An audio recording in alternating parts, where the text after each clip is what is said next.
Welcome. Welcome to those who've joined us for the first time today to our Jadu Academy Summer Session 2021. So today's session is run by Darren MacLeod. Darren is the Head of ICT and Digital Transformation at Highlands and Islands Airport Limited, HIAL. Just before we start, I just want to mention that I think, Darren, I came to see you at the airport a few years ago now. A distant memory sitting in your departure lounge asking questions.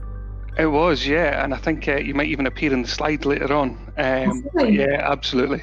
So we're delighted to have Darren on board today. Darren will be talking through his journey with us and with the airport in terms of their new website. So without further ado, over to you, Darren. Thanks, and good morning, everyone, and welcome to the presentation. Today, I'm just going to go over a bit about what our journey's been, why we picked Jadu to get where we got to, and some of the lessons learned that we've got around our design and our quest for AAA accreditation. So a bit about Highlands and Islands Airports. We are a group of 11 airports in the north of Scotland, from Sunborough up in the top of the islands down to Campbelltown, which is about 100 odd miles just south of Glasgow. Our main purpose is to provide lifeline flights, and I'm at the airport today, and I'll apologise now. You may see behind me some aeroplanes taking off or a little bit of noise, so if that happens, I do apologise. But our main purpose is to provide our lifeline flights for the communities that we serve, and we're wholly owned by Scottish Government ministers, so we're effectively a public sector organisation. I previously worked for Highland Council a number of years ago, and we were a Jadu customer back then, so we had a lot of experience with Jadu and what the platform could offer. And when I came to HIAL, probably in about 2017, one of the first projects that we had that came onto the table across my desk was we really need to look at how we make our website better. And that's a broad brush when you sit down as the head of IT, make our website better. Well, what does that mean? Because a good website means so many different things to so many people. This is what it looked like when I first came to the organisation. It was functional. It probably hit what most people were looking for.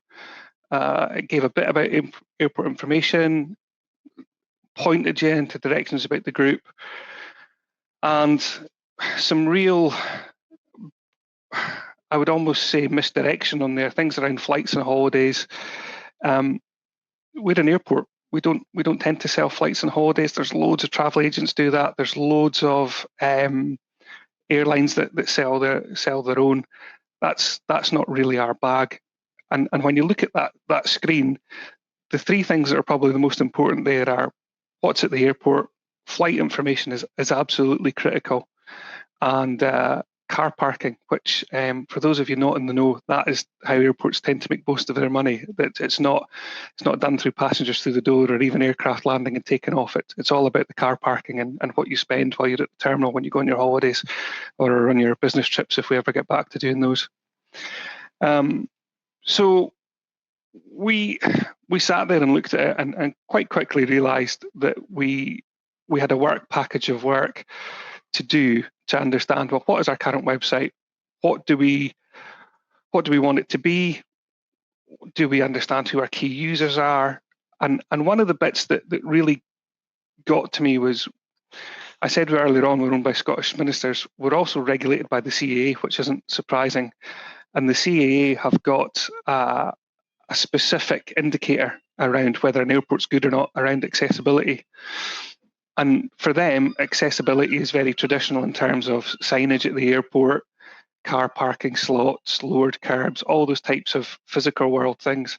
And I strongly believe that the digital world's just as important. Just, because somebody's visually impaired or whatever, doesn't mean to say that their web experience shouldn't be just as good.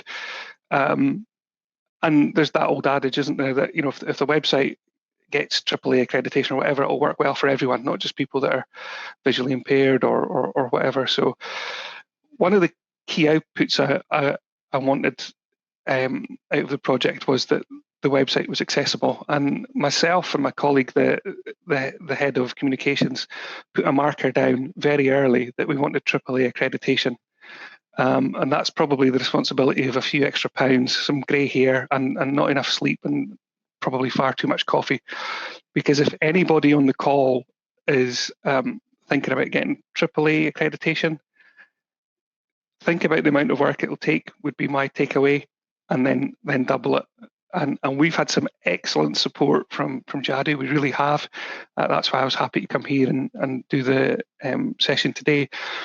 But don't underestimate the resource that you will need within your organisation if you go to do it. Don't underestimate the level of skill that you'll need to have, because well, maybe Jadu can do it all for you, but there's, you will certainly need a lot of input from your guys, even if that's around design, look and feel.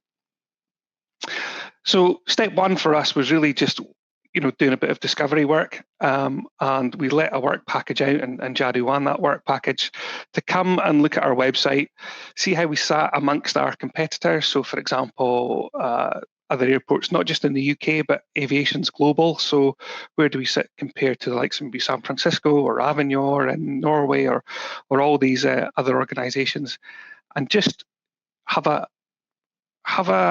real review and really understand it for us. And one of the bits that, unsurprisingly, you'll maybe not be surprised to hear is that our board and our management team really thought that, if we can do advertising on our website, we'll make a lot of money. And for those of us that have been on websites for a number of years, you'll realise that's a really difficult thing to do. And actually the return on investment is probably so small for a lot of use cases, it's not worth doing. And sometimes it can compromise the design. And certainly in our old website, I felt our design was significantly compromised as you went through the website, because there was banners popping up in places, and there was all types of advertising which wasn't really fitting in with what the page was and all the rest of it. So if you're on the page for Tyree, for example, we don't fly from KLM to Tyree. It's only Inverness, so why would we have an advert there for that type of thing? So we wanted to improve all that. So Jadu ran the bit of work to come up and see us, and as we said earlier on, we spent a few days up at Inverness. We did some online web forums. We spoke to some key stakeholders within the business, our head of comms, our airport managers, a number of people throughout our airports, just to understand what they were looking for in terms of their stakeholder and use. But also what we did was a really excellent bit of work, and probably the first that we've done that's been so successful, where we had the team from Jadu come up and we put them on our departure lines, and we did that interviewing with people. And you'll see on the screen there, we did a bit of eye tracking and a bit of heat mapping. And on the left-hand side was our historic HIAL website. And if you haven't seen this type of thing before, effectively the more redder the colour is where people are looking at. Green and yellow gets a bit of focus, but red's the most, yellow then green. And you'll see on the left-hand side, everybody was looking at booking at flights, probably because it was the middle of the screen, but it wasn't our most important bit of information. And then, again, if you look at the advertising side of it, nobody was really interested in the advertising. It wasn't drawing the eye to them. So we learned a whole lot from that, and we asked some really pointed questions, while we were saying to people. And it was great because, as we all know, from airports, you can't do much in the departure lounge. So we had a captive audience, and I think we even managed to bribe them with some chocolates and cookies and the odd cup of coffee, just to get their time and say, well, what are you looking for? Is it transport links? Are you wanting to find out what shops we've got here? And then we benchmarked it against Avignor, who are in Norway. And again, their screen's just on the right-hand side. And we looked at Avignor mainly because we like some of their designs, but we did look at other airports as well. And out of all that bit of work came a really, really excellent bit of work, which really set the foundation for the project going forward.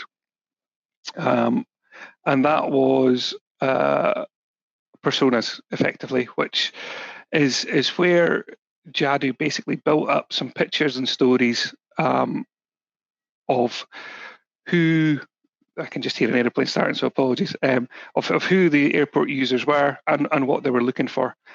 And that gave us some real insights into what our customers were, both digitally and physically.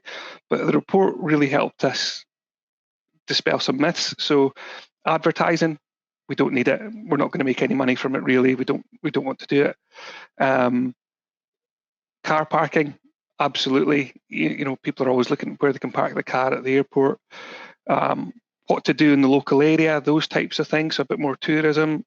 You know, how people can connect on to further travel, and what facilities were there. And by having these personas, is the term that Jadu use. If you haven't gone through this bit of work, it really helped us understand what we were looking to deliver. And I actually had these printed out in A1 on the wall, and they were in our boardroom.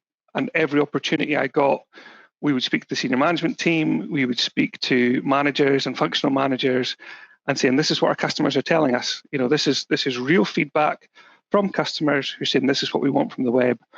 And it really helped us dispel when I'll pick fictionally, the head of fire said, we must absolutely have a whole bit on here about fire safety at airports. And we're saying, well, nobody's interested in that.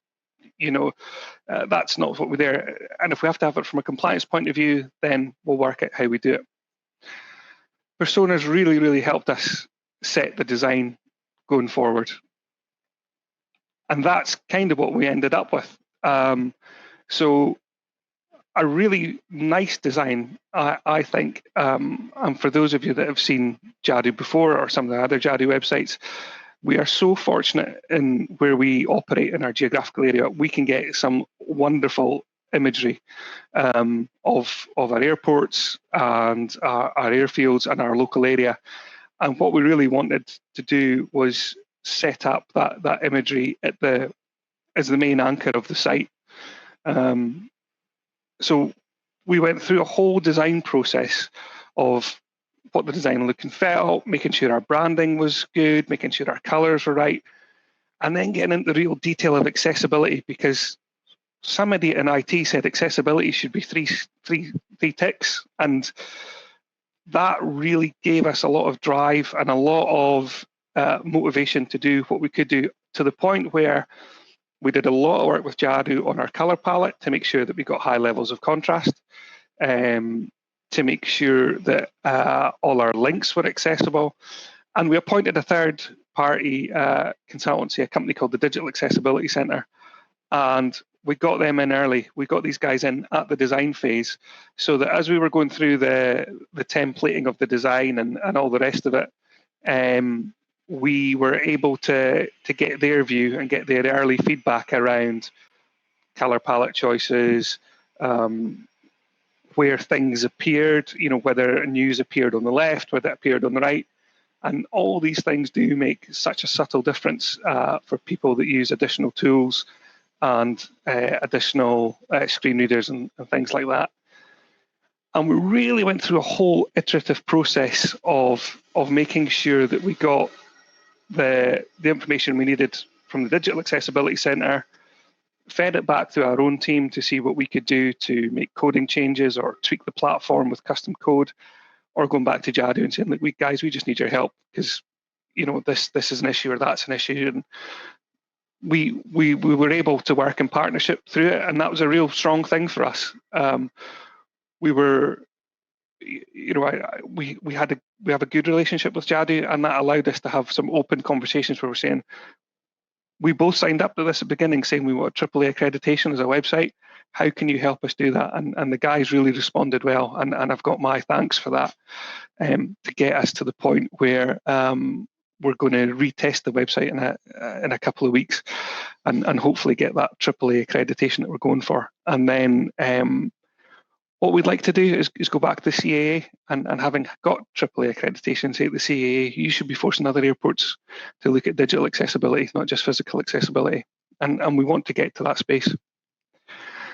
Lots of work around testing to make sure things like contrast was right and things. And you look at that screen and you think, wow, that's pretty gaudy. But if you've got a screen reader, that's what you're going to see, and it really makes the information pop out to make sure that we can people with screen readers can get the best view of it.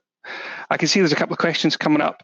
So what's your best tips for creating personas from Catherine? Catherine, my best tip for creating personas is try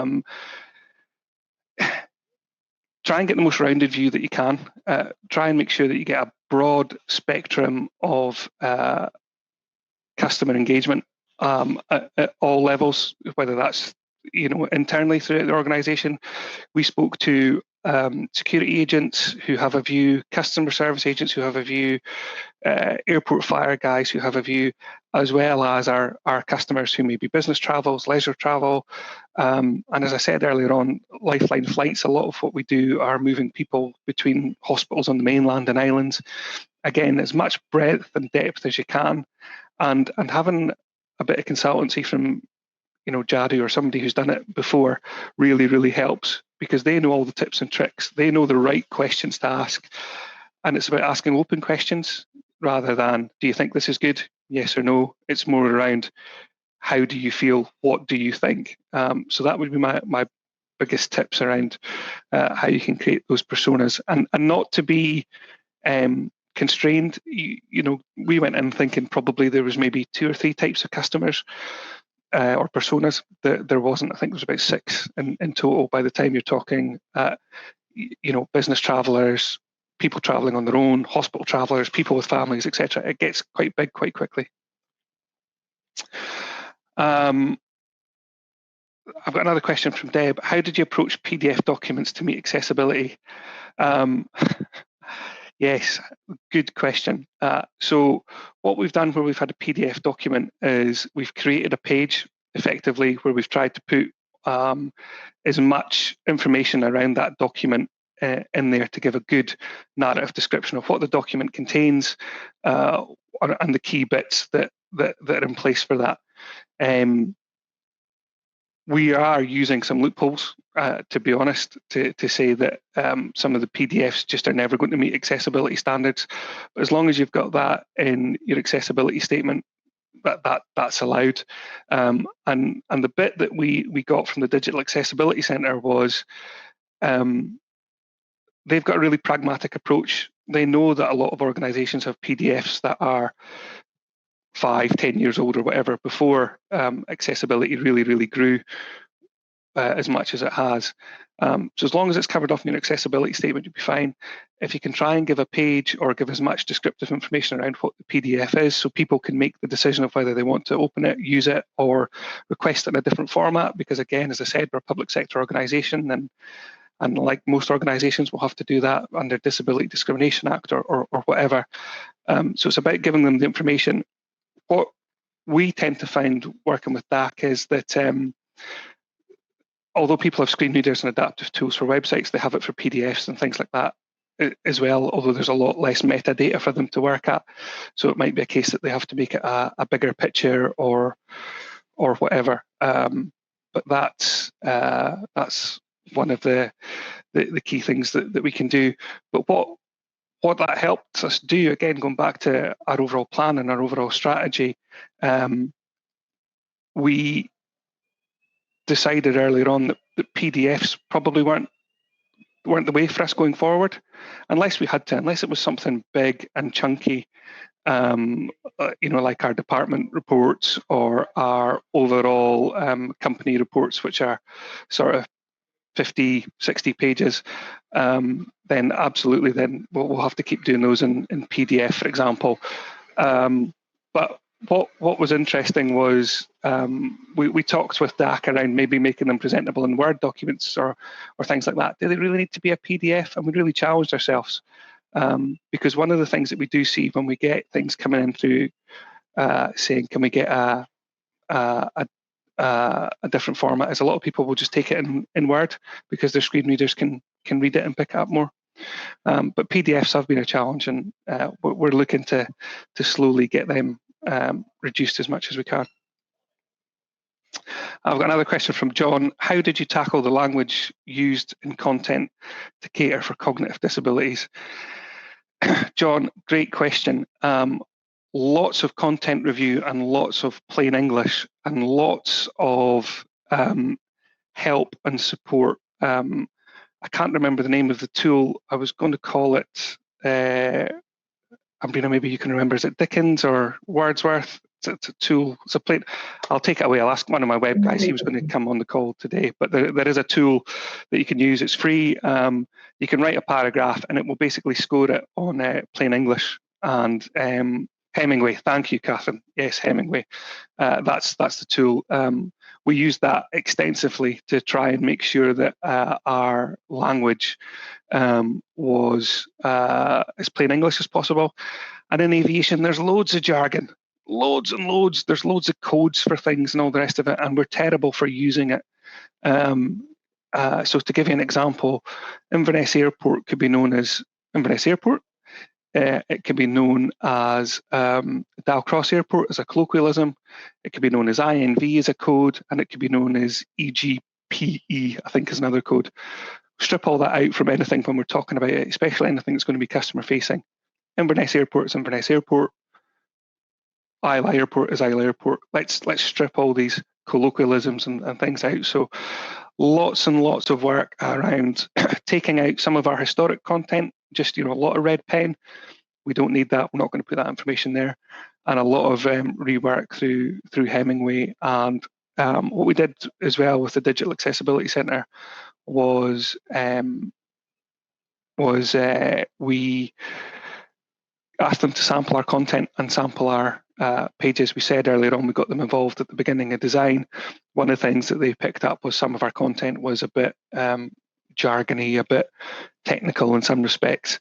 And we were able to have pragmatic conversations with them. And using Hemingway certainly helped to make sure that we got the content as we needed it to be. Cam Nicol Duncan was the lady we spoke to at the Digital Accessibility Centre, and we used them pretty much through this whole process.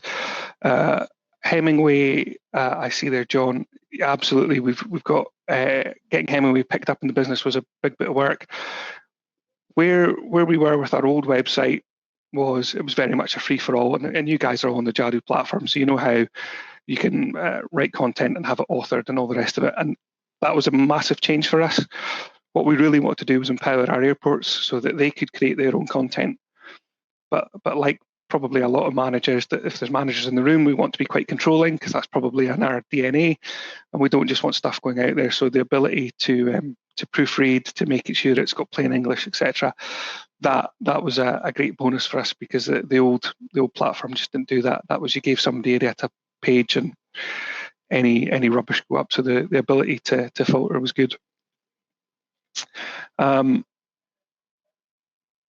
that's what we were chasing and are chasing was those elusive 3 ticks with the Digital Accessibility Centre. So they will they are going to give a final review of the website. We've just done the final code changes last week.